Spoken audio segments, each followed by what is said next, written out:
Let's talk about 3 big things that Ahsoka Season 1 got right.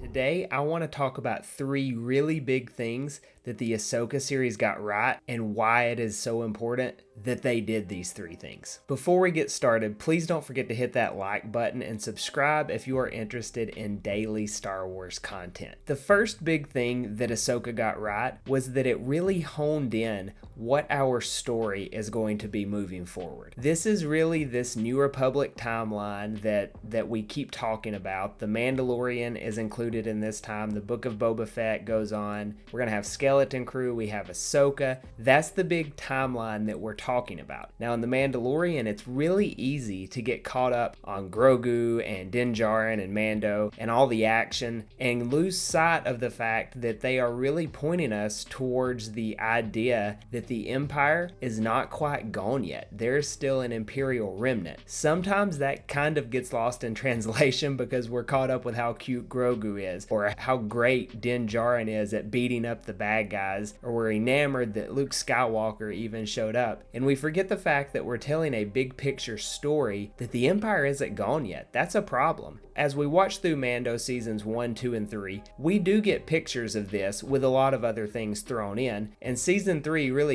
culminates with that Shadow Council that we see at the end in the last couple episodes, and it gives us that idea that, okay, Thrawn is going to be coming back. There is this Imperial remnant that he's coming back to, and the New Republic is not quite out of the woods yet when it comes to fighting the Empire. I believe Ahsoka did a really great job of putting us laser focused on the fact that yes, Grand Admiral Thrawn is coming back, and he's not coming back to the galaxy empty-handed. That's what we're going to be moving forward to, moving up to this big Mandoverse movie that Dave Filoni is going to be directing that will culminate and conclude this timeline. The second thing that Ahsoka did very well is it opened up the big mystery box of Star Wars lore. In the last episode, and really throughout the season, Balin's skull keeps referring to this thing that's calling to him out in this other galaxy, and we don't really know what it is until the very end. And then we see he's on these sculptures of the Mortis gods, and there's a fortress out in the distance, and Star Wars fans are just speculating left and right what is calling to Balin. So we know there's a Mortis tie-in, could be Abeloth. We won't truly know, probably for a little bit of time till we get more of these seasons out of these different shows. But the idea that Star Wars is kind of taking the lid off the box and we're getting into this big picture of the Force, which is what Mortis is. It shows us that this is not just a very isolated story. It's not just the story of the New Republic. Even though that's the main focus, there's always something bigger. The Force is Star Wars. Star Wars is the Force. It would be very strange without it. So I believe what we're seeing here is Ahsoka is taking us into this next phase of Star Wars storytelling. With this whole Mortis, whatever is going to happen with Balin and the Mortis gods on Pridia, or if it's Abeloth, or whatever it is, it has the potential to give us a Force origin story, which we know we're going to get in a movie at some point. Star Wars confirmed that at Star Wars Celebration last April, but it also can take us forward into the future because we know the bad guy right now is Thrawn.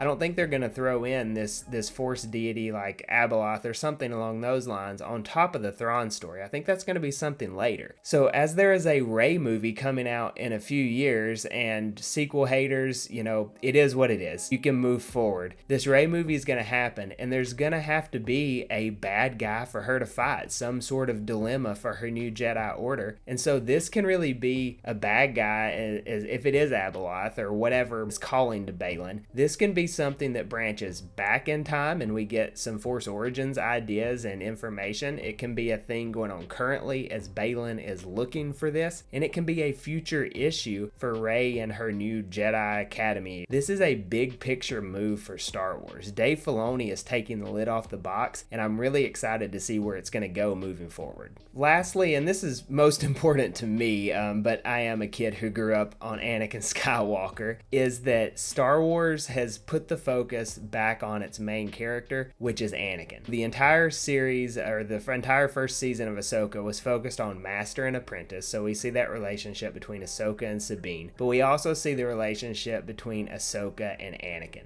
Star Wars is the story of Anakin Skywalker. It's easy to think it's the story of Luke or the Force or whatever you want to say. It's Anakin's story. The first 6 episodes, it's all about Anakin. He's the good guy in the first 3, he's the bad guy in the second 3, but it's Anakin's story. He's the chosen one. And so what we see here is that it takes us a little bit away from Luke Skywalker, obviously. There's no mentions of Luke Skywalker in season 1 of Ahsoka, and it puts us on Anakin and his Padawan, because again, it is Anakin's story. That's really important because since Disney has taken over Star Wars, I've really enjoyed a lot of the stories. I haven't enjoyed all of it, but there has been a huge lack of focus on Anakin Skywalker since then. The sequel trilogy essentially undoes Anakin bringing balance to the Force by defeating Emperor Palpatine. That essentially goes away. It's like Anakin's crowning achievement of defeating the Emperor only lasts 30 years. Kind of cheapens the chosen one, in my opinion. We have a big focus in The Mandalorian, kind of away from the Jedi, more so onto Din and Grogu, and we don't really see anything of Anakin in any other materials that we have, outside of Kenobi, but that's a story more so about Obi-Wan and his relationship to Anakin. This story, while the main focus is Ahsoka, it does bring back into light the importance that Anakin is her master. He comes back, he completes her training. We see his Force Ghost at the end of the season, and if I had to guess, we're going to see a lot more of Anakin in this Ahsoka story moving forward. Do I think he will be a main focal point? I do not. He would kind of take all the attention away from the story, but we're going to continue to have his influence on the story, and that's very important because again, Star Wars is all about Anakin. It's going to move on into his apprentice and her apprentice, and we get this lineage coming from him, and that's a very important thing for me, having that focus back on him. So those are just 3 reasons. There are a lot of things that Ahsoka got right. I would be interested in hearing what you enjoyed about Ahsoka, so drop those in the comments. If you made it this far, thanks so much for watching. Be sure to check out one of these 2 videos next.